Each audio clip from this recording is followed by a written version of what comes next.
My name is Olf Mouyaka and I'm 19 years old. I was born in the Republic of the Congo, Brazzaville, which is situated in Central Africa.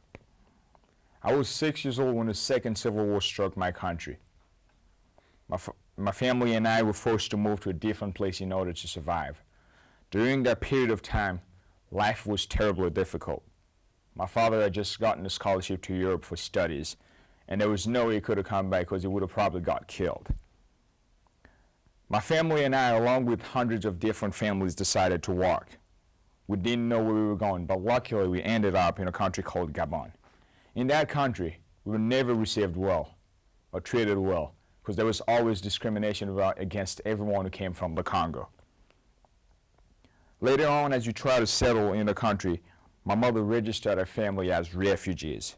For 10 years, we lived in Gabon. During that time, my mother, being the strongest woman I know, made sure me, my brother, and both of my sisters had everything we could possibly need, whether it was clothes, food, shoes, or soccer ball for me, because that's what I did and I love doing soccer. My mother learned how to be a teacher in exactly 2 weeks. She taught all different ages from 4 to 17 years old. She also borrowed money from some people she knew and bought a farm that my brother, sisters, and I would take care of after school in order to survive and get some food and pay for school. Around our 8th year in Gabon, a group of people from the resettlement agency from the United States came and asked people to register for a resettlement program to the United States. My mother registered her family, and we got interviewed at least 7 times in order to make it on the list to get resettled. At the end of the program, out of 100 families, my family was selected to come to the United States. September 27th, 2009, it was a Sunday. I was coming from church and my mother said to me in French, "Olf, Dieu est grand," which means God is good. That's all she told me. The same evening, at exactly 11:30 p.m., we were at the airport on our way to France and from France to Europe. For the entire trip, my mother did not say a word, and all she did was pray. September 29, 2009, I first landed in Boston, Massachusetts, and 2 ladies from the resettlement agency were waiting for us and took us to Lowell, Mass. A month later, I was enrolled at Lowell High School, not knowing a word of English. I couldn't speak, I couldn't understand. It was frustrating, but I set a goal to myself, and I said that I had to speak English in order to survive or to do anything in the U.S. I was put in an ESL program at Lowell High School where I had to learn the English alphabet, how to count, and how to communicate with people. And after school, I would go home and turn my TV on, try listening, even if I didn't get anything that was said on TV. Months later, I was able to speak, and there I started. The summer after my freshman year in high school, Roberta Burrow, who worked for the resettlement agency, helped me find a job at Spindle City Corp. Being a Spindle City Corp member was not just a job.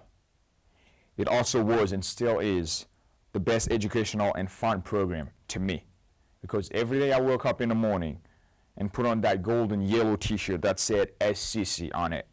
I was going to learn something. Throughout the summer, Spindle City helped me speak better English because every day was a challenge for me. But I was never rejected because my English was not good or because I didn't know the difference between a recycling bin and a trash barrel. Spindle City made me realize and learn about nature, about how important the community is and should be.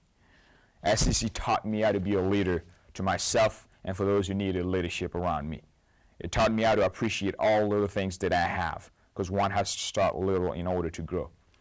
SCC took me places that I never thought I could go, made me meet the right people who would one day make the biggest difference in my life. A year after Spindle City, I joined the year-round program. During Christmas time, we worked for Toys for Tots to give out toys to children who didn't have them or who couldn't afford some. And all we would get from those kids was a smile, and that is all we needed from them. Today, I'm proud, and I will say it wherever and to whoever wants to hear it. Spindle City Corp is the best way to spend the summer, and the best summer opportunity that one can possibly have. I still have the first golden yellow t-shirt that I wore for work with paint on it, and everyone from Spindle City was happy to sign it I kept that shirt because it reminds me of all the hard work we've done and that we keep doing in the city of Lowell. I love Spindle City Corps. It has changed my life. I was once a young refugee who didn't speak a word of English, who didn't know anything about the city of Lowell.